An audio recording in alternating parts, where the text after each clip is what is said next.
हे नाथ, हे नाथ, आपके चरण कमलों को भूलने के कारण मुझे इस भौतिक संसार में आना पड़ा। हम्म, इस संसार में आने का एक ही कारण है। हमने ये जो 84 लाख योनियों में ये जो देह, ये जो शरीर धारण किया है, ये शरीर जो है एक तरह से एक झंडा है। It's a flag. और ये फ्लैग ये शो करता है कि हम बागी हैं। हमने बगावत की है। हमने भगवान की सत्ता को स्वीकार नहीं किया है। हमने भगवान की भगवत्ता को स्वीकार नहीं किया। भगवान के अधिपत्य को स्वीकार नहीं किया। भगवान के ईश्वर होने को, ईश्वर मतलब कंट्रोलर, उनकी जब कंट्रोलरशिप को हम जब स्वीकार नहीं करते हैं, तो यहाँ पर लिखा जा रहा है कि आपके चरणों को भूलने के कारण ही मुझे इस भौतिक संसार में आना पड़ा। सो वन एंड ऑल, हम सब जो भी देहधारी जीव हैं, ये चींटी से लेकर ब्रह्मा तक की बात हो रही है। We all are come into the same category, except liberated souls, है ना। मुक्त आत्माएं जो है, शिल प्रभुपाद और उनके अनुयायी जो हैं, ऐसी जीवात्माएं जो है वो मुक्तात्माएं हैं। वो लिबरेटेड सोल्स हैं। तो वो जो है वो एक स्पेशल मिशन इम्पॉसिबल को एग्जीक्यूट करने के लिए इस भौतिक जगत में आती हैं। वो इन कर्मों के बंधनों से परे होते हैं। वे शक्त्यावेश अवतार के रूप में, शिल प्रभुपाद के रूप में जो है आते हैं इन भौतिक जगत के जीवों को मुक्त करने के लिए। मगर यहाँ पे जो ये वैष्णव सॉन्ग है शरणागति का, इसमें भक्ति विनोद ठाकुर कह रहे हैं कि एक जीवात्मा, मेरे टीचर कहते हैं कि not every child within the womb of the mother does not pray like this, right. आज हम बहुत ही सुंदर बात करेंगे अगर आप लोग ध्यान पूर्वक रहेंगे तो एक बच्चा जो माँ के गर्भ में उल्टा लटका हुआ है, मल मूत्र आसपास है, एक बैग में बच्चा अपने माँ के गर्भ में उल्टा लटका 9 महीने जो है, भगवान से हाथ जोड़कर प्रार्थना करता है कि भगवान मुझे इस नरक से बाहर निकालिए। I promise, I promise that I will chant your holy name. I promise that I will take your shelter. I will take shelter of a bonafide guru. मुझे प्लीज माफ कर दीजिए। मुझे इस नरक से निकाल लीजिए। अगर आप कभी गर्भस्थ शिशु का चित्र भी देखेंगे, you will see children are like with folded hands most of the time. मगर दुर्भाग्य, यहीं से आज के टॉपिक शुरू होता है। So I just come to that topic. मैं एक दो ट्रांसलेशंस पढ़ लेता हूँ कि आपके चरण कमलों को भूलने के कारण मुझे इस भौतिक संसार में आना पड़ा। तब से अब तक मैं विभिन्न भौतिक कष्टों को झेल रहा हूँ। अब क्योंकि मैंने आपके चरण कमलों का शरण ग्रहण कर ली है, मैं अब आपके समक्ष अपनी व्यथा कथा का वर्णन करूंगा। हमारे साथ भी ऐसे होता है, हम जब मंदिर जाते हैं, भगवान के विग्रहों के सामने जाते हैं, तो जाके क्या करते हैं, बलिबे दुखेर कथा। हम्म, बांग्ला से प्रेम हो जाता है जब ये वैष्णव सॉन्ग हम सुनते हैं ना। क्या बोलने के लिए आते हैं भगवान के सामने? We don't have set of prayers. Purushottam Jagannath Prabhu ji, can you mute yourself? Please mute yourself. तो हम भगवान के सामने कोई हम स्तुतियां नहीं करते हैं, हम भगवान की यशोगान नहीं करते हैं, हम ग्लोरिफिकेशन नहीं करते हैं। हम कुंती महारानी की तरह स्टैंडर्ड प्रेयर्स नहीं गाते, पर हम जाते हैं भगवान के सामने और क्या बोलते हैं, बलिबे दुखेर कथा। तुम्हार चरणे आसी अच्छी आमी बलिबे दुखेर कथा। है ना, we have a list of either demand and expression of suffering. भगवान मेरे थोड़े कष्ट कम कर दीजिए। ये बात अलग है, कुंती महारानी कष्टों को मांगती है, हम कष्टों से मुक्ति चाहना चाहते हैं, क्योंकि हमारा जो एजेंडा है वो सुखी होने का है। पर कुंती महारानी कहती हैं कि भगवान जब ये दुख होते हैं तो मैं आपको अपने निकट महसूस करती हूँ। और ये सच, ये इतना बड़ा सत्य है कि कुंती महारानी की जो चेतना है वो एक भक्त की चेतना, एक शुद्ध भक्त की चेतना है। कमाल है। प्रभुपाद डिसाइपल्स, प्रभुपाद अपनी आखिरी सांस तक जो है, he was translating भागवतम। तो दे आर सो डिटैच, अपने देहात्म बुद्धि से, शारीरिक चेतना से कितने परे हैं। भूलिया तोमार संसारे आसिया पे नाना विध व्यथा। हम्म, तोमार चरणे आसियाची आमी बलिबे दुखेर कथा। तब से अब तक मैं विभिन्न कष्टों को झेल रहा हूं, अब क्योंकि मैंने आपके चरण कमलों का आश्रय शरण ग्रहण कर लिए, मैं अब आपके समक्ष अपनी व्यथा कथा का वर्णन करूंगा। Isn't it the same case? जब हम गुरु के पास भी जाते हैं, अपने आध्यात्मिक गुरु, इनिशिएटिंग स्पिरिचुअल मास्टर के पास, तो हम जाकर सबसे पहले हम संसार में ढोंग कर सकते हैं, पर गुरु के सामने जाके हम ऑनेस्ट कन्फेशन करते हैं, जिसे चर्च में होता है। There is a confession box होता है, हाँ, प्रभुपाद जी बताते हैं। कन्फेशन बॉक्स होता है जहां पर पर्दे के उस तरफ जो है पादरी बैठा होता है।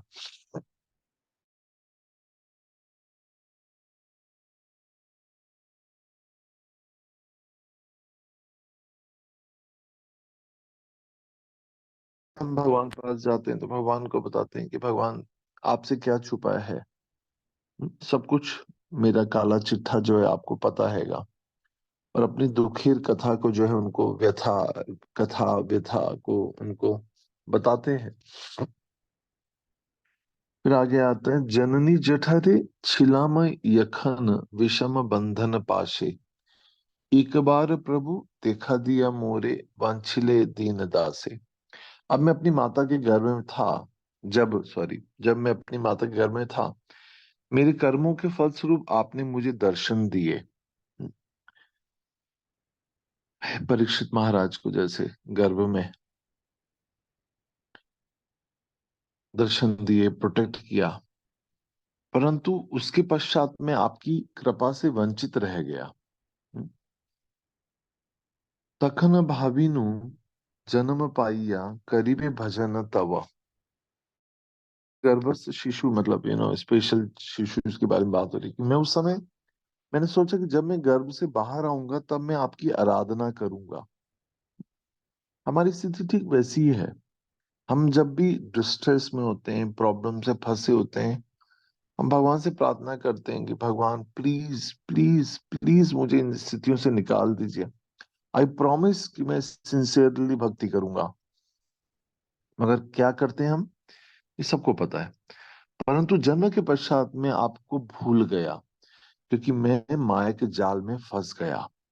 वास्तव में मेरे पास वास्तविक ज्ञान लेश मात्र भी नहीं हैगा। वास्तविक ज्ञान नहीं हैगा। डिग्रियां तो हैं, पर रियल नॉलेज नहीं हैगा। आदरेर छेले स्वजनेर कोले, हासिया काटानु काल, जनक जननी स्नेहते भूलिया, संसार लागिला भाल। भालो भालो मतलब अच्छा। मैं एक लाडला पुत्र बन गया माँ का, रिश्तेदारों के मध्य अपना समय व्यतीत करता हुआ और आनंदित रहने लगा।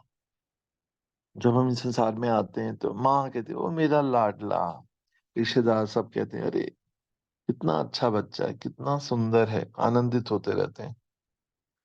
और माता पिता के वात्सल्य में मैं डूब गया और इस भौतिक संसार को पसंद करने लगा, जो दुखालय और शाश्वतम है, which is which is the place of miseries। त्रितापों की ये जो जगह है, ये हमें पसंद आती है। ये हमारा दुर्भाग्य है। एक व्यक्ति जो है, भक्ति प्रेम स्वामी महाराज कहते हैं, एक व्यक्ति अगर जेल में जाकर प्रसन्न हो, जैसे हम पूछते हैं hello, how are you, I am fine thank you, I am very happy.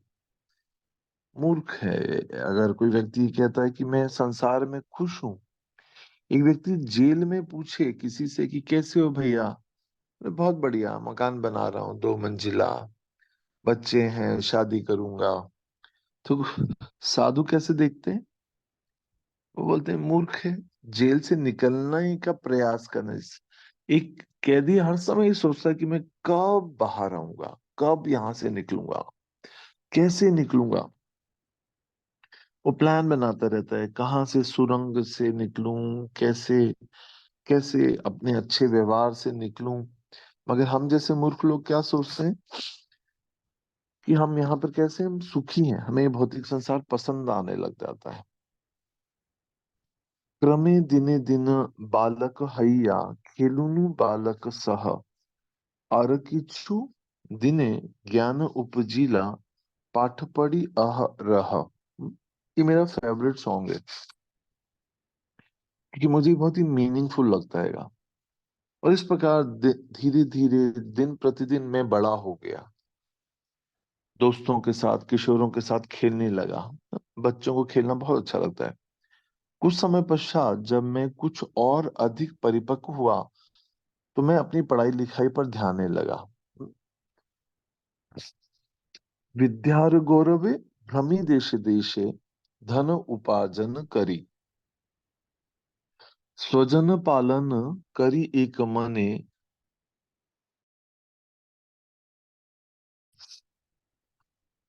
हमारे श्री प्रभुपाद ने और भक्ति सिद्धांत ठाकुर दोनों ने डिग्रियां नहीं ली थी कॉलेज जाके। अब मुझे समझ आता है क्यों नहीं ली थी डिग्री, क्योंकि डिग्री होगी तो नौकरी करना पड़ेगा, नौकरी करेंगे तो शादी करनी पड़ेगी। श्री प्रभुपाद ने की, पर भक्ति सिद्धांत ठाकुर ने नहीं डिग्री ली थी। हे भगवान हरि अपनी शिक्षा के अहंकार वश में एक स्थान से दूसरे स्थान पर धनोपार्जन करता हुआ भ्रमण करने लगा। हम लोग भी जो है, देखिए, हमारे बच्चे भी हम देखते हैं, नौकरी, पहले डिग्री मिल गई, फिर नौकरी के लिए जो है बड़े शहरों, गांव से पलायन होता है बड़े शहरों की तरफ। इंदौर आते हैं हमारे बच्चे, कई बच्चे गांव से, इंदौर से मेट्रोज में जाते हैं, मेट्रोज से विदेश चले जाते हैं। तो ये धनोपार्जन करते हुए भ्रमण करने लगा। मैं अपने पारिवारिक सदस्यों तथा अत्यंत सावधानी पूर्वक पालन पोषण करने लगा, और इस प्रकार मैं आपको पूर्णतः भूल गया। तो जो गर्भस्थ शिशु जो प्रॉमिस करता है, वो इस तरह संसार के लोग उसे भुला देते हैं। फिर आखिर में लिखा है, वार्धक्य एखन भक्ति विनोद कांदिया कातर अति। ये कांदिया मतलब रोना, कांदिया कांदिया। न भजिया तोरे दिन वृथा गेला, एखन हबे गति। हमारी स्थिति भी ऐसी है। न भजिया तोरे दिन वृथा गेला। जब हमारी चैंटिंग नहीं हो पाती किसी कारणवश और दिन खत्म हो जाता है, तो कितना दुख होता है। यहाँ पे भक्ति विनोद ठाकुर कह रहे हैं, तत्पश्चात मैं वृद्ध हो गया हूँ। पहले पहले डिग्री, पहले स्कूल किया, फिर जो है डिग्रियां ली, फिर नौकरी के लिए इधर उधर भागा, फिर विवाह किया, संतान उत्पन्न की, और अब मैं वृद्ध हो गया हूँ तथा विभिन्न प्रकार के कष्टों से ग्रस्त हूँ, है ना। Old age, disease, diseased age है। हे भगवान, मैंने अपना जीवन आपके चरण कमलों की आराधना किए बिना ही गंवा दिया। एक बार मैंने एक लेक्चर में सुना था, बड़ी दुख की बात है, और अब मेरी क्या गति होगी, ऐसी वो प्रार्थना कर रहे हैं। एक लेक्चर में सुना था कि ज्यादातर इस्कॉन के डिवोटीज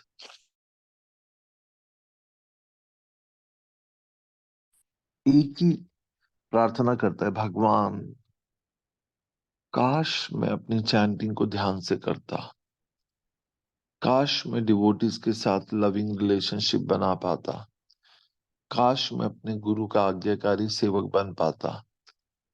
हे कृष्णा, अब तो अंतिम समय आ गया है, अब मैं वृद्ध हो गया हूँ, मेरे शारीरिक बल नहीं है, अब मुझ में फिजिकल स्ट्रेंथ नहीं है, अब मैं कैसे भक्ति कर पाऊंगा। तो एक रिग्रेट होता है, एक डीप, एक पछतावा होता है हम सब में।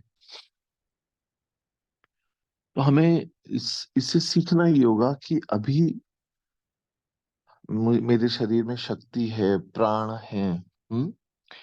ये मानव योनि जो प्राप्त हुई है और ये भक्ति करने का जो मौका मिल रहा है, जो इस्कॉन के डिवोटीज हैं, इस जगत जीवन प्रभु जी हैं, ऐसे गुरु महाराज हैं, जिन्होंने भक्ति प्रेम स्वामी महाराज हैं, ऐसे ऐसे महान वैष्णव का संग है, शिक्षाएं हैं, पुस्तकें हैं, शास्त्र है। तो सब कुछ होते हुए भी एक ही चीज की कमी है, और वो है desire, will. Desire moves things, right. इच्छा शक्ति की कमी है। इच्छा तो है, पर प्रबल इच्छा नहीं है, प्रचंड इच्छा नहीं है भक्ति करने की, या अर्जेंसी नहीं समझ आ रही है कि what is the urgency. Shri Prabhupada कहते हैं कि Krishna consciousness is a emergency situation. ये आपातकालीन अवस्था है। अगर हम आज भी, अगर हम भक्ति को गंभीरता से नहीं करेंगे, तो जैसे जैसे राम जन्मभूमि से राम लला का मंदिर जो है वो मिटा दिया गया, इसी प्रकार से हम भी जो है भक्ति के पथ से मिटा दिए जाएंगे। हम्म? मिट जाएंगे, मिटा दिए जाएंगे। If we don't understand the urgency and the sincerity of following the spiritual path, अगर हम धर्म का पालन नहीं करेंगे, हम चार नियमों को नहीं पालेंगे, नहीं पालन करेंगे, भक्ति के यम नियमों को गंभीरता से नहीं लेंगे, तो फिर हम भी मिटा दिए जाएंगे। धर्मो रक्षिते रक्षिता। जो धर्म की रक्षा करता है, धर्म उसकी रक्षा करता है। और जीवेर स्वरूप हो कृष्ण नित्य दास, यही हमारा धर्म है, यही हमारा कर्तव्य है। और इसको ही पालन हमें करना सीखना है, यही कौन सिखा रहा है। हम फैनेटिक नहीं है, हम, हमारे अंदर एक दीवानगी पागलपन नहीं है, मगर हमें इस्कॉन एक ट्रेनिंग और एजुकेशन दे रहा है। इस्कॉन हमें एक ऐसा यूनिवर्सिटी है, आध्यात्मिक यूनिवर्सिटी है, जो हमें इंसान बनाने की प्रयास कर रहा है, और इंसान से उठकर इंसान होने के कर्तव्यों को हमें बता रहेगा। So, thank you very much. I'll just continue. Om Jnanatimirandasya Jnananjana Shalakaya Chakshurunmilitam Yena Tasmai Shri Gurve Namah Shri Chaitanya Manobhishtam Sthapitam Yena Bhutale Swayam Rupah Kada Mayam Dadati Swapadantikam Namo Vishnupadaya Krishna Prishtaya Bhutale Srimate Bhaktivedanta स्वामिनिति नामिने नमस्ते सारस्वते देवे गौरवाणी प्रचारिणे निर्विशेषा शून्यवादी पाश्चात्य देश तारिणे। जगत गुरु श्री प्रभात की जय। गुरु महाराज की जय। तो पिछली बार हमने भागवतम से एक श्लोक लिया था। गुरु न शस्यात् स्वजनो न सस्यात् पिता न सस्यात् जननी न सस्यात् दैवं न तस्यात् प्रतिशस्य न सस्यात् न मोचयेत become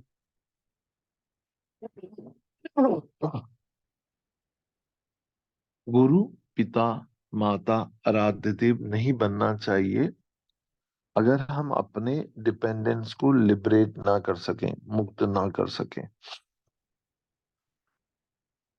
आज की जो ये जो टॉपिक है, गृहस्थ आश्रम का, वो एक बहुत ही इम्पोर्टेंट टॉपिक है और मैं लेकर जा रहा था, और इसी के बारे में बस जस्ट सुबह ही सोच रहा था, तो मैंने सोचा ये वैष्णव सॉन्ग बहुत ही रेलेवेंट है इस टॉपिक से लेकर।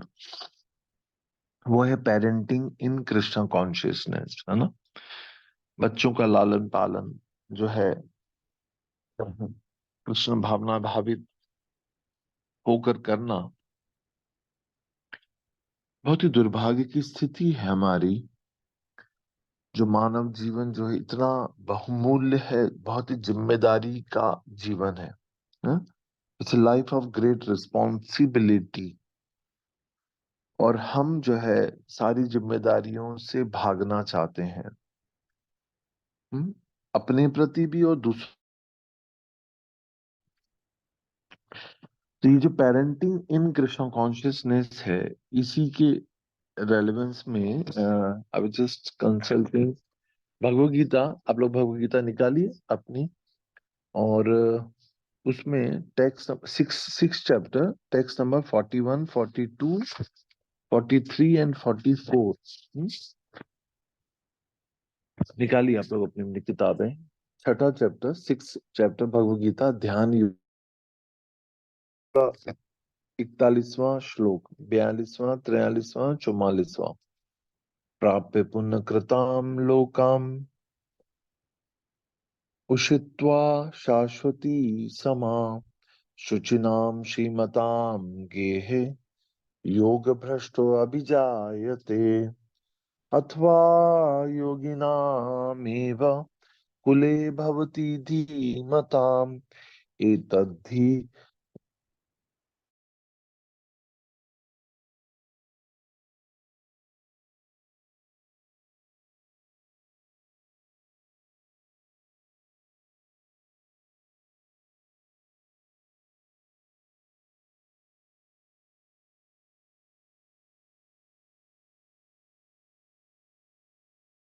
हरे कृष्णा प्रभु जी, वॉइस आना बंद हो गई।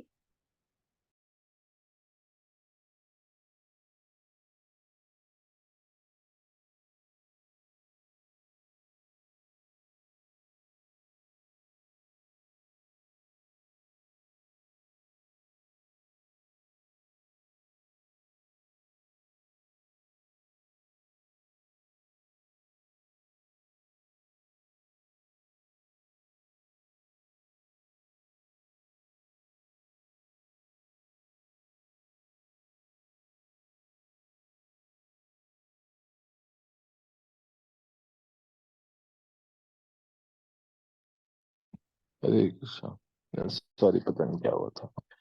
तो यहाँ भगवत गीता में सिक्स चैप्टर में उस असफल योगी की बात हो रही है। देखिए क्या कनेक्शन हैगा।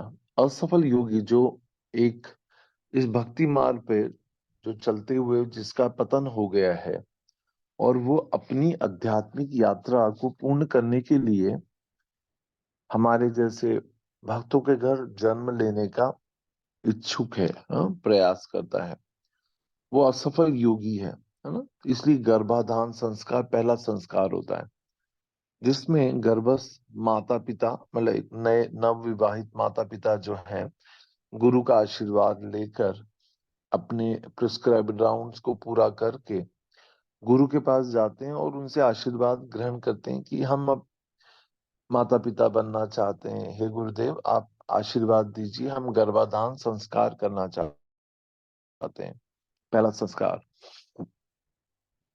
और उसमें प्रार्थना करते हैं भगवान से कि ऐसी जीवात्माएं, ऐसी आत्माएं, जीवात्माएं जो इस ब्रह्मांड में भ्रमण कर रही हैं अपनी आध्यात्मिक जर्नी को कंप्लीट करने के लिए, अपनी आध्यात्मिक यात्रा जो कृष्ण की ओर यात्रा है उसको पूर्ण करने के लिए वो भ्रमण कर रही हैं, और ऐसे सुयोग्य माता पिता को चुनना चाहती हैं। जैसे वृष्णि और सुप्पा ने बहुत सालों तक तपस्या की भगवान कृष्ण को अपने संतान के रूप में प्राप्त करने के लिए। तो देवकी, ये अ, वसुदेव महाराज देवकी को जो है ये सौभाग्य प्राप्त हुआ कई जन्मों के बाद कि भगवान, so Krishna chooses his parents, right? But we don't choose our parents, we don't choose our children. हम अपने बच्चों का और माता पिता का चयन हम नहीं करते, वो सब कुछ हमें अपने गुण कर्मों के हिसाब से मिलता है। तो ऐसी जीवात्माएं इस ब्रह्मांड में भ्रमण करते हुए जो है भगवान से प्रार्थना करती हैं कि ऐसे सुयोग्य माता पिता जो वैष्णव हों, जिनके घर में जन्म लेने से उन्हें पहला आहार ही जो मिले, और वो क्या मिले, वो कृष्ण प्रसाद प्राप्त हो। जैसे हमारे भक्ति सिद्धांत सरस्वती ठाकुर का अन्नप्राशन जो है जगन्नाथ रथ पर हुआ था, अगर आप लोगों को याद होगा तो क्योंकि भक्ति विनोद ठाकुर भक्त हैं भगवान के। श्री प्रभुपाद के पिता गौर मोहन डे जो है, he was a devotee of the Lord, right. और वो सबसे प्रार्थना करते थे कि हे साधु, मेरे बेटे को ब्लेस करिए, that may he become a good devotee of Radha Rani. Gaur Mohan day जो है, काश हम भी ऐसे पेरेंट्स होते। पर यहाँ पे लिखा है कि ऐसे जीवात्माएं जिनका आध्यात्मिक जर्नी पूरी नहीं हो पाती है, वो ऐसी प्रार्थना करते हैं। असफल योगी पवित्र आत्माओं के लोकों में अनेकानेक वर्षों तक भोग करने के बाद या तो सदाचारी पुरुषों के परिवार में या धनवानों के कुल में जन्म लेते हैं। Translation of 6.41। अथवा यदि दीर्घ काल तक योग करने के बाद असफल रहे तो, है ना, अस, भक्ति योग का भी पालन कर रहे हैं पर दीर्घ काल तक, पर असफल रहे, वह ऐसे योगियों के कुल में जन्म लेता है जो अति बुद्धिमान हो, धीमताम हो। धी मतलब जब भी धी शब्द आता है तब बुद्धि होता है, धी मतलब बुद्धि, जो बहुत बुद्धिमान हो। निश्चय ही वह इस संसार में ऐसा जन्म दुर्लभ है ना। धीमताम श्रीमताम। ट्रांसलेशन 6.43। हे कुरुनंदन, ऐसा जन्म पाकर वह अपने पूर्व जन्म की दैवी चेतना को पुनः प्राप्त करता है। हम्म?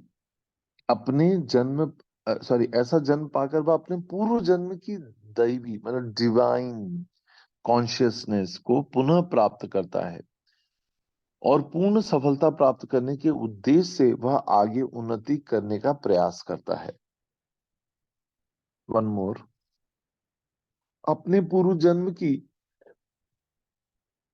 दैवी चेतना से वह न चाहते हुए भी स्वतः योग के नियमों की ओर आकर्षित होता है। ऐसे जिज्ञासु योगी शास्त्रों के अनुष्ठानों से परे स्थित होते हैं। वाह, भगवत गीता कितनी रेलेवेंट है। भगवत गीता को वही बोरिंग या इररिलेवेंट मानता है जिसने कभी गुरु परंपरा में उसे समझा नहीं होगा। तो यहाँ से आती है टॉपिक आज का जो है, क्लास खत्म होने का टाइम हो जाता है, कि गृहस्थ आश्रम parenting is a very very responsibility. बहुत बड़ी जिम्मेदारी है बच्चे पैदा करना। मगर जब हम अज्ञान में स्थित होते हैं तो बच्चे हमारे जो है प्रेमालाप, हमारी संभोग क्रिया, मैथुन के द्वारा पैदा हो जाते हैं। They are just by products of our sexual act only. पर ये बच्चों का खेल नहीं है बच्चे पैदा करना।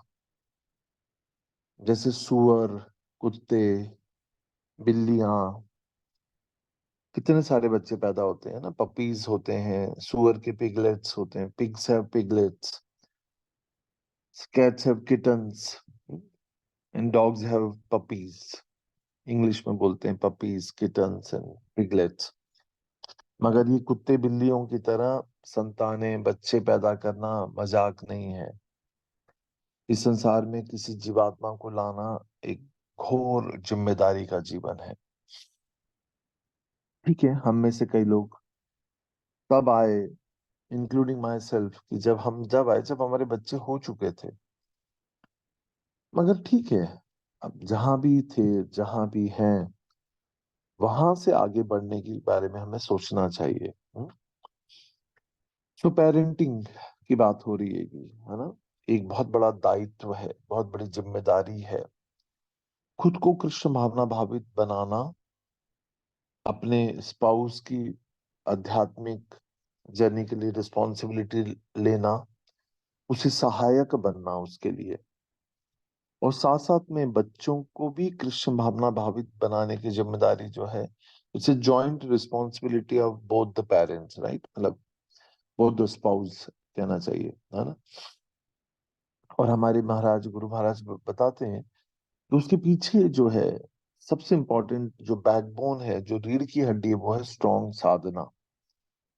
अगर हमारी खुद की स्ट्रॉन्ग साधना होगी तो उसके बल पर ही हम ये सारी ड्यूटीज का निर्वाह कर पाएंगे, ऐसा है। एक बहुत ही इंपॉर्टेंट बात है, हमारे घर में कैसी साउंड वाइब्रेशंस होती हैं। साउंड वाइब्रेशन मतलब हमारे घर का माहौल कैसा है, आवाजें कैसी आती हैं। अगर हमारे घर में टेलीविजन चलता है, कई घरों में 24 घंटे टेलीविजन चलता है, बुजुर्ग लोग बैठे बैठे टीवी देखते रहते हैं, न्यूज भी देखते हैं, कचरा भी देखते हैं, सीरियल भी देखते हैं, तो कैसी साउंड वाइब्रेशंस उनके घर में है। रेडियो चलता है, अब रेडियो तो आउट हो गया है, रेडियो, टेलीविजन, और एक और इम्पोर्टेंट साउंड है, वो है कैसा संवाद है, कैसी चर्चा है, कैसी टेम्परामेंट है, कैसे हम बात करते हैं आपस में, सा है, झल्लाहट है, वॉयलेंस है, हिंसा है, डोमेस्टिक वॉयलेंस है, फिजिकल वॉयलेंस है, इन सब का असर बच्चों के ऊपर पड़ता हैगा, इंक्लूडिंग जो the child in the womb, जो बच्चा गर्भस्थ है, जो गर्भ के अंदर है, उसके ऊपर भी साउंड वाइब्रेशंस का इफेक्ट होता हैगा, not only outside but inside also. जब माता पिता लड़ते हैं तो बच्चा सहम जाता हैगा, हम्म? इन फटाकों की आवाजों से बच्चा सहम जाता हैगा।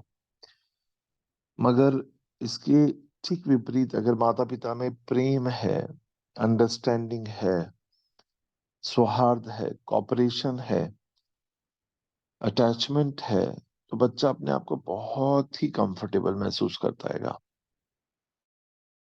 तो यही भागवतम का जो श्लोक है कि अगर अपने निर्भर लोगों को अगर हम डिलीवर ना कर सकें तो बेटर डोंट बिकम पेरेंट्स। आजकल मॉडर्न युग में एक अलग समस्या है कि जो है पेरेंटिंग इसलिए नहीं करना चाहते, मतलब आजकल के युवा लड़का लड़की जब शादी करते हैं तो मेरे टीचर बोलते हैं कि they want to enjoy their senses, है ना। सो लड़की अपने फिगर के प्रति मतलब बहुत ही कॉन्शियस है, कृष्ण कॉन्शियस नहीं, फिगर कॉन्शियस है, इसे अपना फिगर खराब नहीं करना चाहती, इसलिए वो माँ नहीं बनना चाहती है। और nobody wants to take that responsibility, है ना, it's a very big responsibility. और तो उसका सॉल्यूशन जब मॉडर्न लोगों ने क्या निकाला कि यूज कॉन्ट्रासेप्टिव्स यूज करें, have unlimited sex and have no children. मगर ये एक उपाय नहीं है, ये एक मतलब ये एक तरह से गलत है, हर तरह से गलत गलत है। मगर जो है यहाँ पर सिखाया जाता है कि वो जो पेरेंटिंग है वो बहुत जिम्मेदारी का है, तो पहले अपने आप को तैयार करें माता पिता बनने के लिए, ट्रेन करें। तो ट्रेनिंग मतलब आपसी रिलेशनशिप को सुधारें, वर्क ऑन दैट।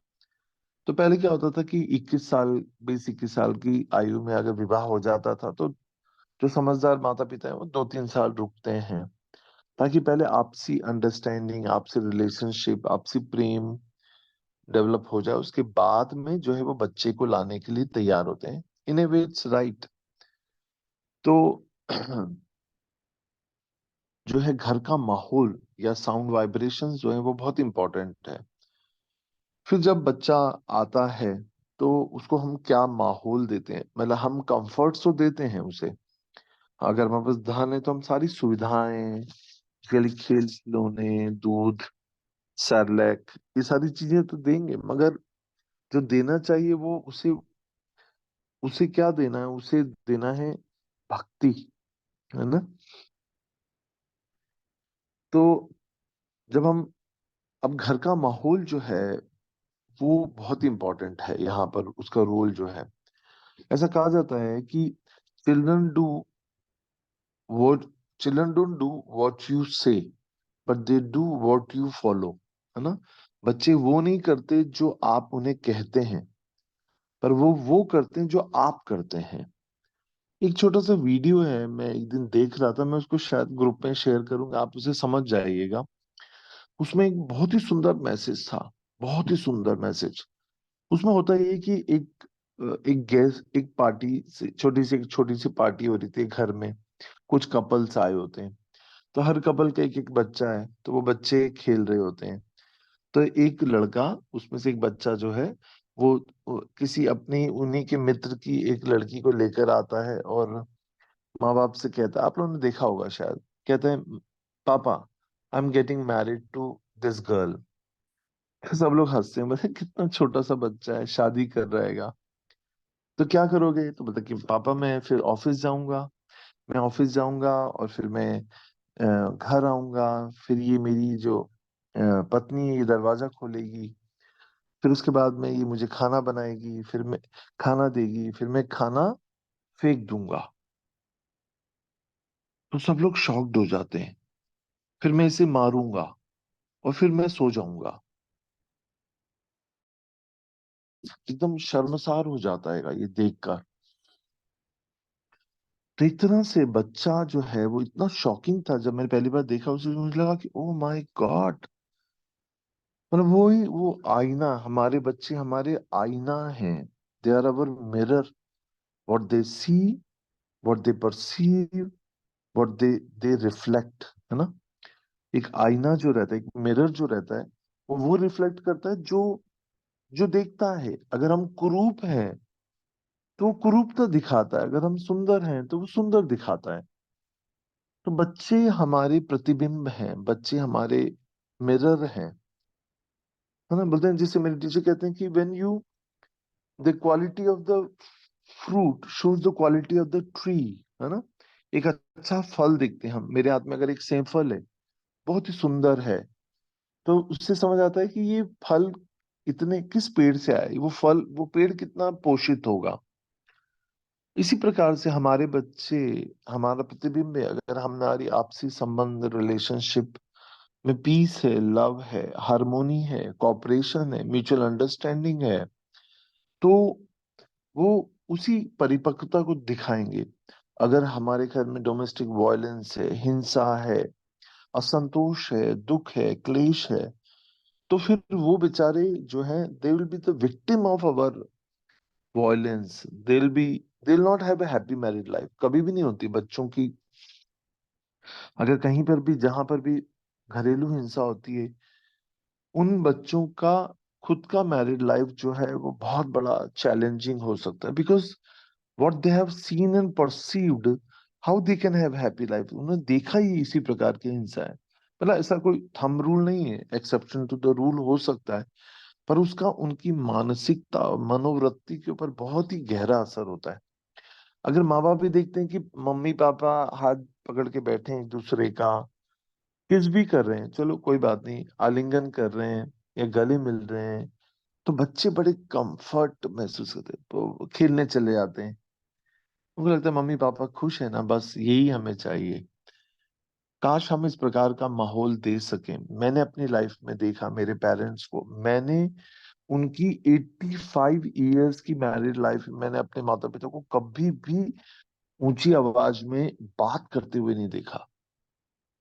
लड़ना, मारना, संताप करना, ये सब तो बहुत दूर की बात है, बहुत दूर की बात है। मैंने बताया था कभी शायद आप लोगों को कि मैंने अपनी माँ, जो शायद 83 या 85 इयर्स, हाँ 83 इयर्स में शी लेफ्ट, तो इतनी उम्र में जो है वो अपने पिता, मेरे पिता के पांव छूती थी, और दोनों जो है गले मिलकर जो है, मतलब रहते थे। तो हमें बड़ा अच्छा लगता था, हमें लगता था this is life, this is married life actually.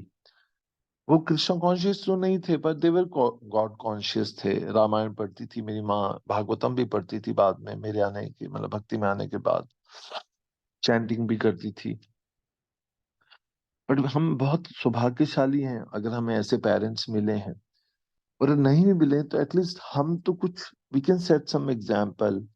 अपने बच्चों की खातिर हम ये सारी हिंसाएं सारी जो है थोड़ा टॉलरेंट बने, है ना, एकोमोडेट करें अपने स्पाउस को, जो भी है जैसा भी है, ताकि हमारे भविष्य जो है, हमारे बच्चे जो हैं वो इसके विक्टिम ना बने, शिकार ना बने। तो children follow what what what they see, but they don't follow what you only say, right. आप महान भक्त बनो, आप शुद्ध भक्त बनो, मैं तो नहीं बन पाया। They will never become like that, ऐसा आएगा। बच्चे एकदम स्पंज की तरह होते हैं, है ना। जब हम मकान बनाते हैं ना, तो स्पंज लाइक लेकर आते हैं, स्पंज से जो है जो वॉल्स होते हैं उनको एकदम स्मूथ कर दिया जाता है। तो पानी में डालते हैं, स्पंज पूरा पानी पी लेता है। They absorb everything what is in surrounding, what is the atmosphere we are giving to the children, they absorb it, है ना। तो समझ ये आ रहा है कि parenting is a very big responsibility, बहुत बड़ा उत्तरदायित्व है हमारे कंधों के ऊपर। And human form itself is a big responsibility. हाँ, तो इतना जरूरी है कि माता पिता के बीच में एक बहुत ही सुंदर लविंग रिलेशनशिप हो, है ना, जिससे बच्चे सिक्योर्ड हो, सेंस ऑफ सिक्योरिटी आए। और ये सिक्योरिटी जो है एक, जब लड़की में एक बच्ची जो एक कन्या है, नहीं कुमारी है, जब वो युवा होती है और माँ बनती है और विवाह करती है, तब ये उसकी सुरक्षा और असुरक्षा की भावना का बीज जो है वो हम पेरेंटिंग में उसे दे देते हैं। वो अपने पति के साथ परिवार में सुरक्षित महसूस करती है अगर वो सुरक्षित घर में होती है पेरेंटिंग में।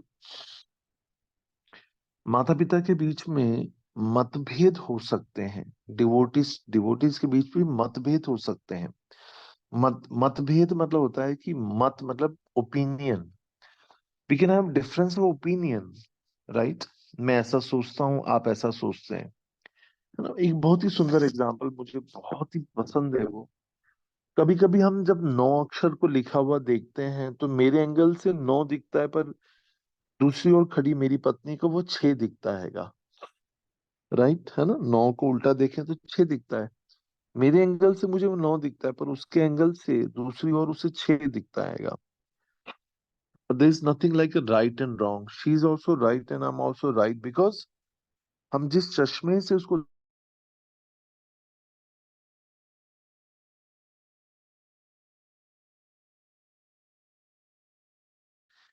और अगर उसने हरा रंग का चश्मा लगाया है तो उसने उसे हरा दिख रहा हैगा।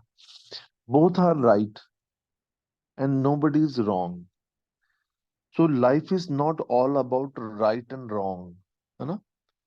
ये परसेप्शन है, ये एक एंगल है जीवन का जिससे हम देखते हैं, और उसके पूछे पीछे जो है पूर्व संस्कार है, ज्ञान है, शिक्षाएं हैं, एसोसिएशन है, गुण है, कर्म है। संसार में सही और गलत का मापदंड बदल दीजिए अपने जीवन से।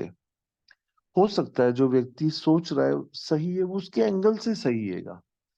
Who we are to decide कि that is perfectly right and perfectly wrong, right.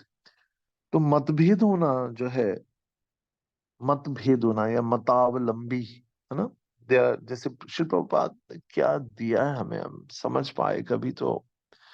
Prabhupada ने कहा ये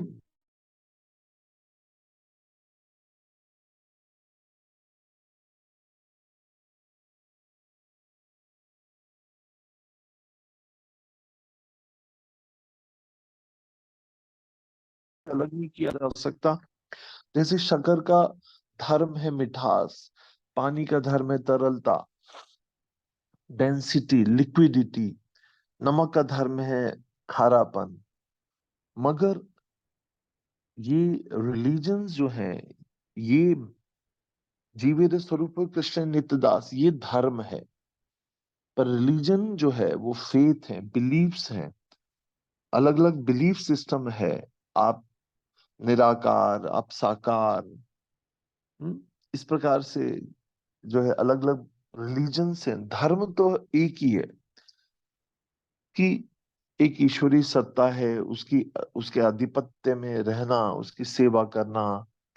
जीव का एक ही धर्म है कि जिसका हम अंश है, वो पूर्ण है, हम उसके अंश हैं, और अंश को पूर्ण की सेवा करना, यही धर्म हैगा। हम्म? तो मतभेद हो सकते हैं पर मनभेद नहीं होना चाहिए। कितनी बारीकी है इस बात में, हाँ। जैसा लगता है बाल की खाल के समान है। मतभेद हो सकता है आपसी, क्योंकि जरूरी नहीं कि हम स्लेव्स नहीं है। ये ऐसे जरूरी नहीं कि पत्नी बस जो पति कहे, तुम दिन को अगर रात कहो तो मैं रात कहूंगा, ऐसा नहीं कहा जा रहेगा। ऐसा फॉलोअर हस्बैंड वाइफ नहीं होना चाहिएगा। मेरे पेरेंट्स में भी जो है, they had a difference of opinion also, but they were ready to understand each other, एक दूसरे को समझने का, एक दूसरे की स्थिति में अपने आप को उसको रख कर समझने का प्रयास करते थे वो। यही उनकी सफल जीवन का राज था। तो मन भेद नहीं होना चाहिए।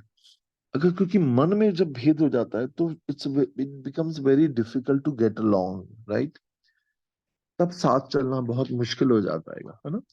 सो इवन ऐसे कहते हैं जो मुनि, जो शब्द है ना, ऋषि मुनि, मुनि का भी मतलब यही होता है कि जो मुनि, अलग अलग मुनि हुए हैं, है ना। तो मुनियों में भी जो है मतभेद था, मगर मनभेद नहीं होतेंगे, समझ रहे हैं? तो या जो मैं क्या बात कर रहा था, या ये जो लविंग रिलेशनशिप है बिटवीन पेरेंट्स, उसका जो है खासकर बाल्य मन पे, जो एक कच्ची मिट्टी की तरह होता है, बच्चा गीली मिट्टी की तरह होता है, या कच्चे बांस की तरह होता है। हरा बांस जो होता है ना, वो मुड़ जाता है बहुत अच्छे से। तो हम देखते हैं ना, केन का फर्नीचर हम जो घर में लाते हैं, मुझे एक समय में बहुत पसंद था केन का फर्नीचर। केन मतलब बांस से बना हुआ। तो जब बांस गीला होता है तो उसको जैसी मर्जी आए, गोल राउंड टेबल्स बन जाती हैं, सोफा बन जाता है, बिस्तर बन जाते हैं, ये मोड़ा जा सकता है उसको। पर जैसे ही बांस सूख जाता है, वो क्रैक हो जाता है, राइट। ठीक इसी तरह से बच्चा जो है वो गीली मिट्टी की तरह होता है। उसको सही मार्गदर्शन, सही संतुलन, सही प्रेम का अनुपात, सही एजुकेशन, हर चीज जो है उसको ट्रेनिंग एंड एजुकेशन दी जा सकती है ना।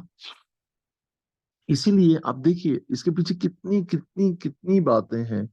शिल प्रभुपाद ने देखा कि इस्कॉन में जो है हम प्रीच किसको करते हैं, ज्यादातर हमारा फोकस किसके प्रति रहता है? बच्चों के प्रति रहता है, युवा पीढ़ी को। उनके पास एक भविष्य है ना। युवा जो है वो हमारे भविष्य के, इस देश के निर्माता होते हैं। So we preach, focus on preaching और फॉर द यूथ, प्रीचिंग के ऊपर रहता है। But we don't neglect anybody, we don't disregard और रिजेक्ट एनीबडी। ये भी है प्रीचिंग, माताओं के लिए प्रीचिंग है ना। ओल्ड एज प्रीचिंग है, सबके लिए प्रीचिंग तो सभी के लिए है।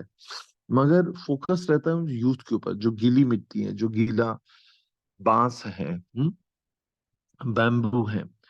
तो हाँ, उनको जो है ट्रेन किया जा सकता है, मोल्ड किया जा सकता है। एक और बात से एक एग्जाम्पल मुझे बहुत याद आ रहा। गुरु महाराज ने एक बार बताया था कि जंगल में, आप लोगों से पता नहीं कभी आप लोग गए या नहीं, पर मुझे याद है कि जब हम बहुत डीप फॉरेस्ट में जाते हैं ना, तो वहां पर कई बार ऐसी आवाजें आती हैं जो बहुत अप्रिय होती हैं, स्कैरी होती हैं, बहुत ही डरावनी होती हैं वो। और वो क्यों आती हैं? क्योंकि वहां पर जो जंगल में जो बांस होते हैं ना, जहाँ बांस उगता है ना, तो वो आपस में जब सूख जाते हैं ना तो टकराते हैं, और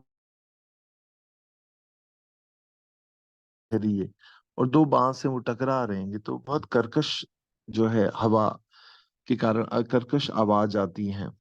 और हम जानते हैं कि फॉरेस्ट फायर जो होती है ना, जंगल में आग जो है उसको कोई लगाता नहीं है, मगर वो उन घर्षणों से, उन फ्रिक्शंस के कारण आग लग जाती है और पूरा जंगल तबाह हो जाता है। हमारे देश में कम होता है, मगर विदेशों में, अमेरिका में, ऑस्ट्रेलिया में ऐसा बहुत होता है, जंगल फॉरेस्ट फायर्स लगती हैं और मीलों मील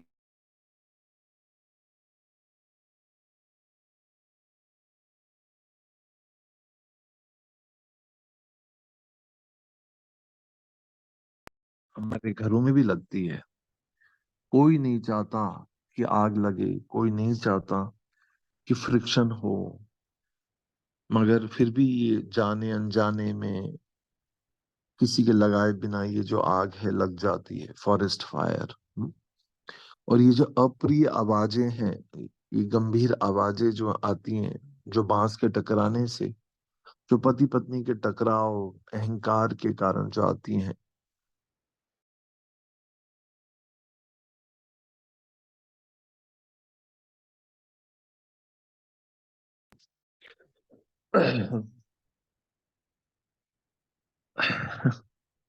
Another one more minute, I can go on, but yeah, I'll have to pause here. तो कई बार ये जो, बिल्कुल ठीक मैं जो बोलूंगा आप बोलेंगे यस प्रभु, ऐसा होता हैगा। जब माता पिता के बीच में मतभेद होते हैं, मनभेद होते हैं, तब जो है एक ग्रुपिज्म बन जाता है ना। माता पिता, बच्चे बेचारे दुविधा में रहते हैं कि माँ की तरफ जाऊं कि पिता की तरफ जाऊं। पिता के पास पैसा है, माँ के पास इमोशंस हैं। वो बेचारा बहुत एक इस दोनों के झगड़े में पार्शियल हो जाता है। पर अक्सर माँ माँ उनको जो है अट्रैक्ट कर लेती with her love and tender care.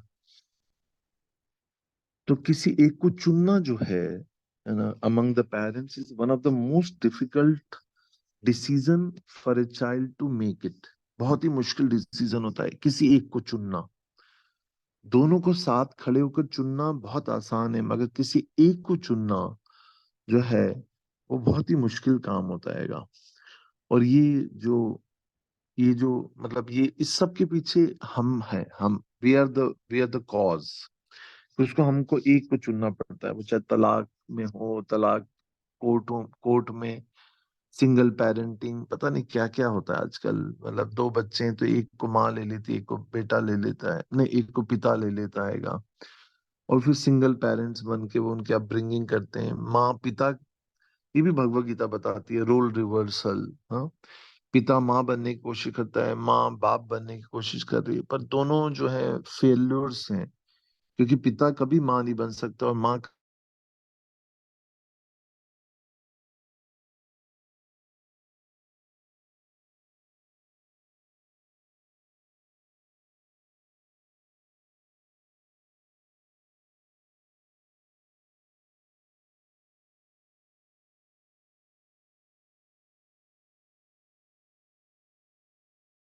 वो भी गर्भ धारण कर लेता और माता पिता दोनों बन सकता था, ऐसा ही होता तो।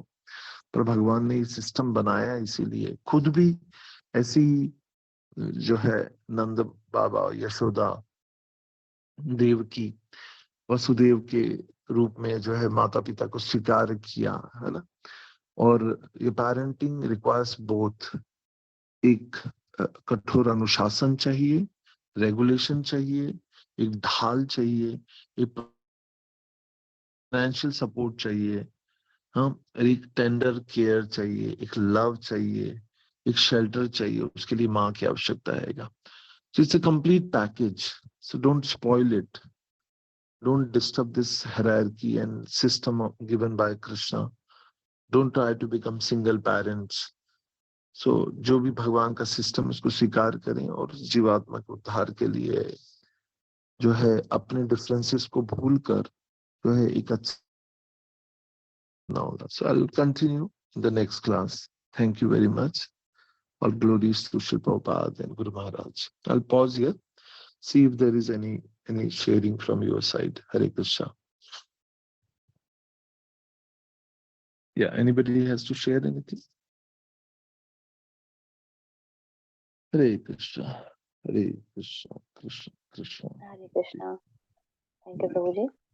बहुत Hare इमोशनल क्लास थी। मैं भी सुन के आपकी बातों को मैं बहुत मतलब भावुक हो गई थी कि वाकई जैसे आपने शुरू में बताया भजन के द्वारा कि हम जब माँ के गर्भ में होते हैं तो कितनी भगवान से प्रार्थना करते हैं। और एक ये भी बात है कि हर कोई बच्चा नहीं करता कि हम आप आपकी सेवा करेंगे, आपका नाम जप करेंगे, आप प्लीज हमें इस मुसीबत से बाहर निकालिए।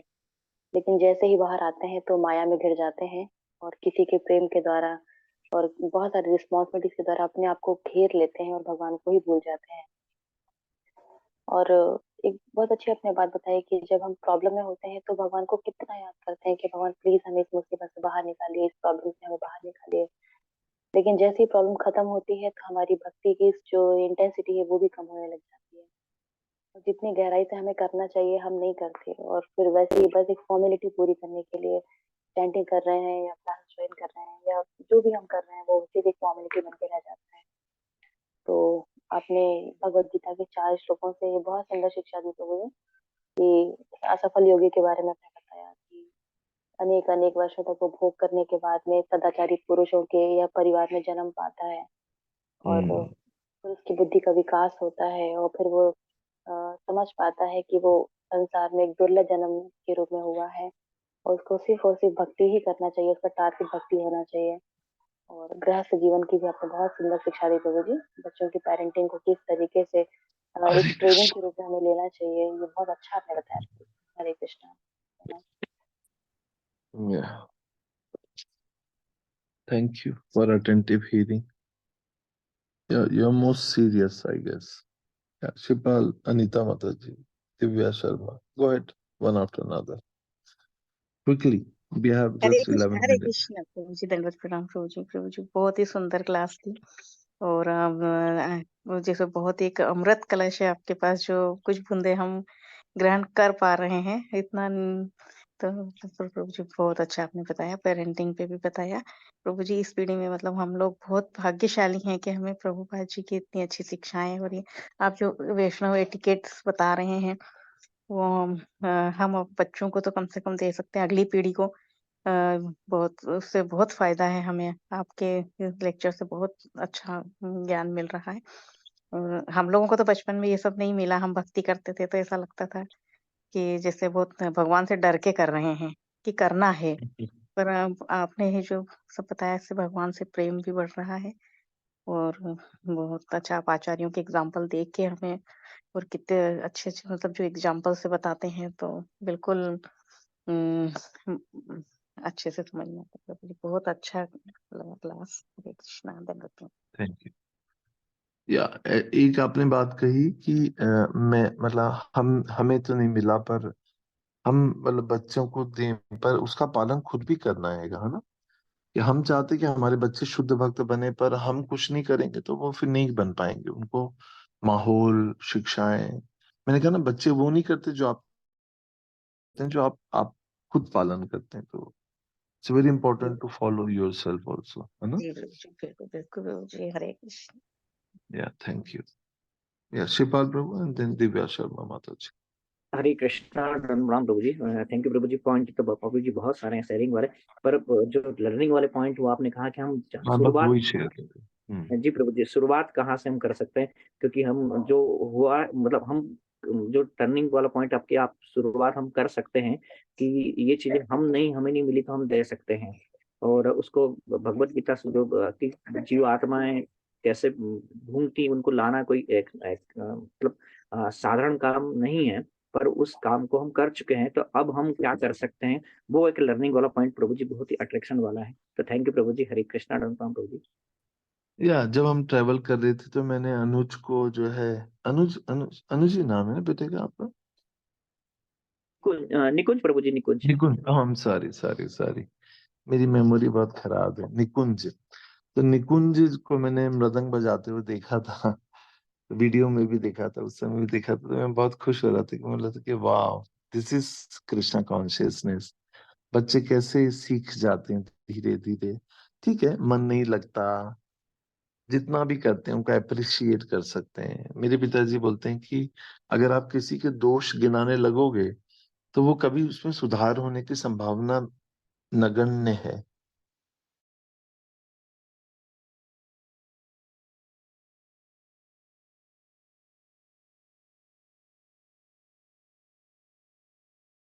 तुम ऐसी हो, तुम ऐसी हो, तुम वैसी हो, तो वो बोलेगा कि जाओ भाड़ में, मैं नहीं सुधरने वाली।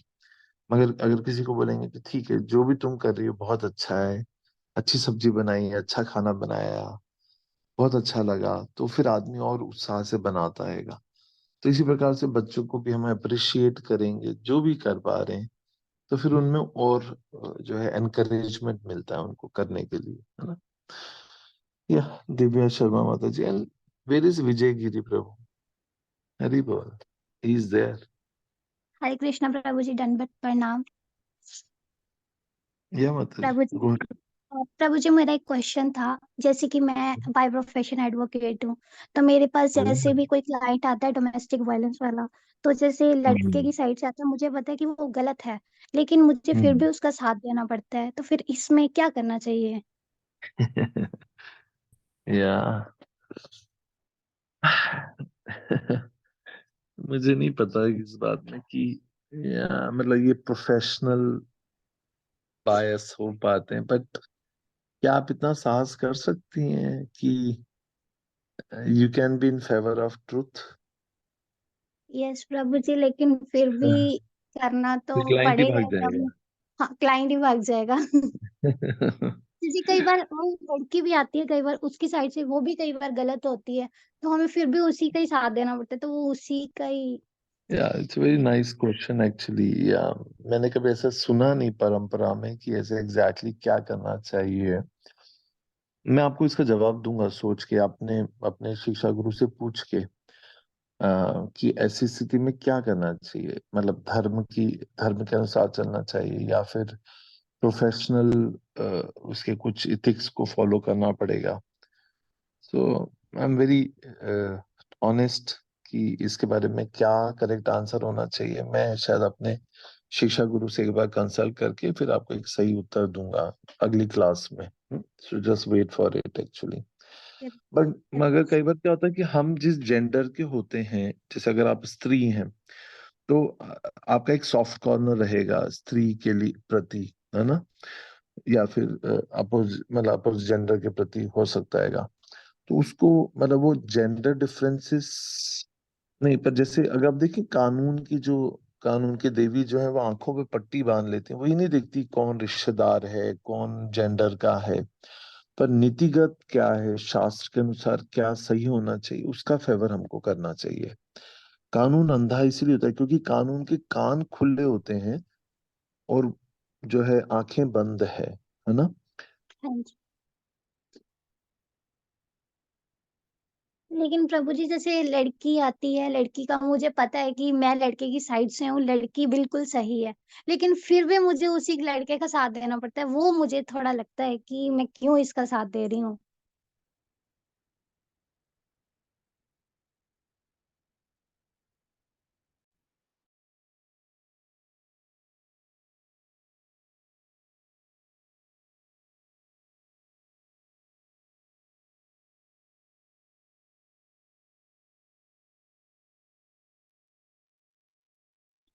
हरे कृष्णा प्रभु जी, वॉइस बिल्कुल भी नहीं आ रही है आपकी।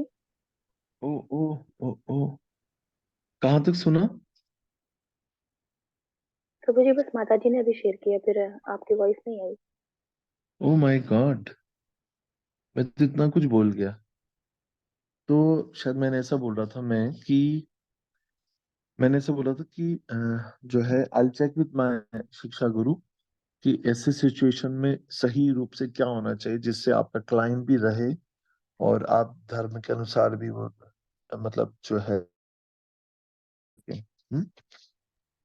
सो ठीक है। Just wait for my reply for the next class, right Divya Mata जी?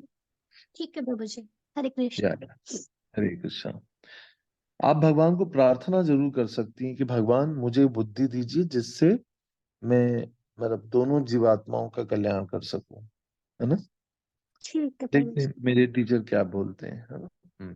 या ये कौन है, उमा, अच्छा उमा माता जी। हरे कृष्णा प्रभु जी, दंडवत प्रणाम। सब भक्तों को मेरा या दंडवत। बहुत सुंदर क्लास प्रभु जी, हर रोज की तरह जब क्लास देते हैं आप, जो आपने अपने पेरेंट्स का एग्जाम्पल दिया, बहुत अच्छा लगा, बहुत अच्छा। प्रभु जी एक मुझे क्वेश्चन था, जैसे जी प्रभु जी। नहीं, मैं बोल रहा था मुझे अपने माता पिता के ऊपर बहुत नाज है। I am proud of my parents actually, जी सचमुच। हमें सुन के भी एकदम शॉर्ट सा भी लगा कि मतलब इतनी बड़ी लाइफ में मतलब कितनी अच्छी पेरेंटिंग की है कि वो आज आप सबके सामने कह पा रहे हैं। या सचमुच। हम्म। मुझे क्वेश्चन था, जैसे कि आपने अभी पेरेंट्स जैसे बच्चों के पालन पोषण के ऊपर ही आप बता रहे हैं। जब बच्चे छोटे रहते हैं तो हम उन्हें अच्छे से गाइड कर पाते हैं, लेकिन जैसे वेरी जैसे वो बढ़ते हैं, उनकी इंद्रियां बढ़ती हैं, तो उनकी गुड। बाकी इच्छाएं रहती हैं। भले ही हम उन्हें कृष्णा कॉन्शियस में लाने का प्रयास करें, लेकिन करेक्ट। हम देखते हैं कि कभी कभी गलत चीजें होती है, उस पर बच्चे का बहुत ज्यादा ध्यान जाता है। हम्म। जैसे कि अभी भी मैं उस चीज से गुजर रही हूँ, और इस बारे में मैं समझ सुचित्रा रहा हूँ। माता जी को परेशान हम्म। भी करती। हम्म। क्योंकि अभी क्या है कि जैसे बच्चियां हैं तो मतलब थोड़ा इधर उधर आप देख रहे हैं कि क्या हो रहा है, तो उनका हम्म। कुछ है, जैसे कि कुछ थोड़ा सा इधर उधर है फ्रेंड सर्कल का, तो वो ना समझ चाहते गया। हुए भी वो जी उनका जैसे कि मतलब भले ही वो माला करें, चैंटिंग करें, घर में पढ़ें, लेकिन फिर भी ना हम्म। चाहते हुए उनका बार बार उन पे ध्यान जाता है। Correct correct. तो तो देखिए फिर युवावस्था में, या तो सॉरी फिर प्रभु आप जी मतलब वो फिर हमारे जैसे कभी कभार होता है कि आसपास भी रहते हैं, तो मतलब अपने घर से तो कोई बाहर जा नहीं सकता, कहाँ भेजोगे बच्चे को। खुला हम्म। घर रहता है तो वो सारी एक्टिविटी, चाहे कोई भी हो, जैसे कि हम एक डॉग को देखते हैं इधर उधर जाता है, तो वो सारी एक्टिविटी ना चाहते हुए भी हम देख लेते हैं, क्योंकि एक बंदा हम्म। कब तक अपने घर के अंदर रहेगा। तो हम सोच हम्म। रहे हैं कि हम बच्चों को यहाँ से निकाल दें, तो फिर उस चीज को हम कैसे बच्चों को करें। समझ रहा हूँ, मैं समझ रहा हूँ। तो बच्चों के साथ पेरेंटिंग में बहुत बड़े बड़े चैलेंजेस होते हैं at every phase of life, है ना। छोटे बच्चे जैसे आपने बोला, जब बांस हरा है या मिट्टी गीली है तो उसे कंट्रोल करना, शेप देना आसान है। मगर जब बच्चे एडल्ट हो जाते हैं, है ना, उनकी इंद्रियों की मांगे और बढ़ने लग जाती हैं।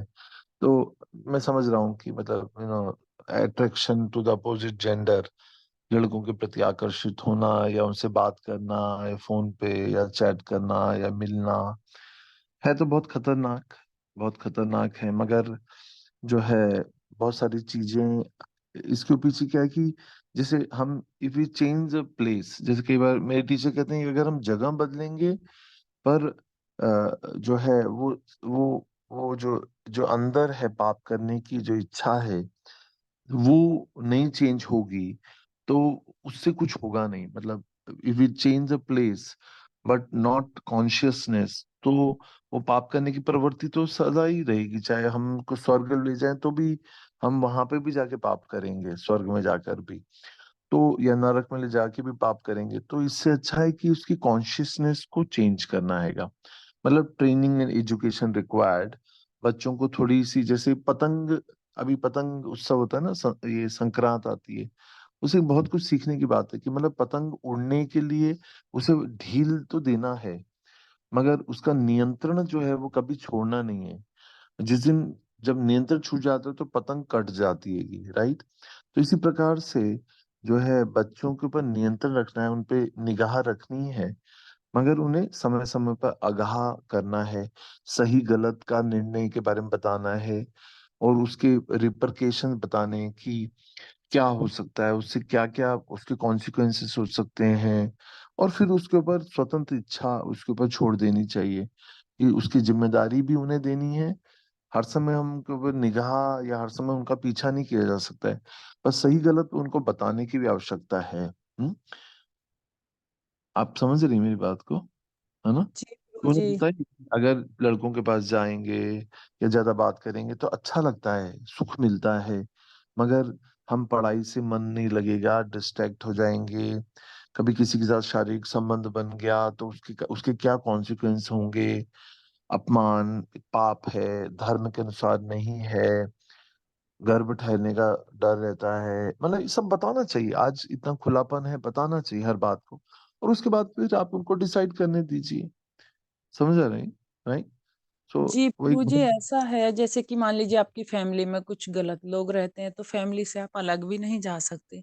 तो बच्चियां हैं, अब हम उन्हें, हालांकि हम तो बहुत अलग रखते हैं, लेकिन फिर भी वो ना चाहते हुए उनके, मम्मा ये ऐसे क्यों करते हैं, मम्मी वो ऐसे क्यों करते हैं, मम्मी वो या ऐसे क्यों करते हैं, मतलब उनको ना चाहते हुए भी उनकी बात वो कर लेते हैं। तो मैं समझ पा रही हूँ मैंने कि चाहे हम इन्हें कितना ही अलग करें, लेकिन इनका माइंड फिर भी उनके ऊपर कभी कभी काम करता है कि ये या ऐसे क्यों करते हैं।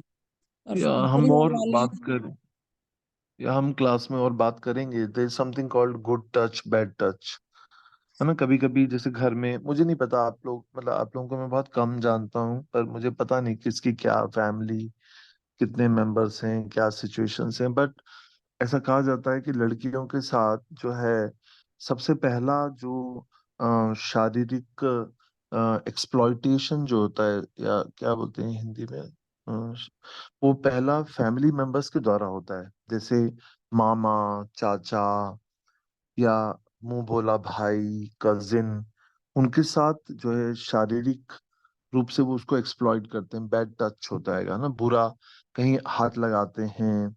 तो बच्चों को सब सिखाया जाता है आज के समय में कि कौन सा टच जो है। और वैसे भी युवा बच्चे हों, युवा लड़कियां हों, तो किसी के पास भी बैठना, किसी के पास भी गोदी में बैठना, चाहे वो चाचा हो, अंकल हो। इवन शास्त्र तो इतना कठोर है कि अगर जैसे माँ नहीं है तो पिता और बेटी को भी एक ही बिस्तर पे सोना भी नहीं चाहिए। बाप बेटी को भी एक बिस्तर पे नहीं सोना चाहिए, क्योंकि इंद्रियां बहुत प्रबल हैं। इतना इतना शास्त्र में लिखा हुआ हैगा, और ये सत्य हैगा, ये सत्य है। कलयुग में और भी सत्य हैगा ये। तो इसलिए ये मुंह बोले भाई, ये मेरी बहन का लड़का, युवावस्था में कभी भी स्त्रियों को या कन्याओं को जो है किसी अपनी अब्सेंस में किसी भी पर पुरुष के साथ छोड़ना जो है खतरनाक है कलयुग में। तो आप जैसा बोल रही, मुझे नहीं समझ आ रहा कि exactly what do you mean, मगर yes, we have to be very very careful with the family members also, है ना। तो बच्चों को कभी भी अंकल, और मतलब ऐसा मैं नहीं कह रहा कि सब बुरे होते हैं, मगर खासकर क्योंकि इंद्रियां जवान हैं, इंद्रियां प्रबल हैं, और ऐसी अवस्था में जो है इवन पिता के साथ भी जो उसे जो है नहीं, जैसे माता पिता सोते हैं तो माँ और बाप सोते हैं, बच्चा जो है, बच्चा या बच्ची जो होता है वो जो है वो या तो बीच सोती है। तो इतना ध्यान रखा जाता है इन सब चीजों का जो है।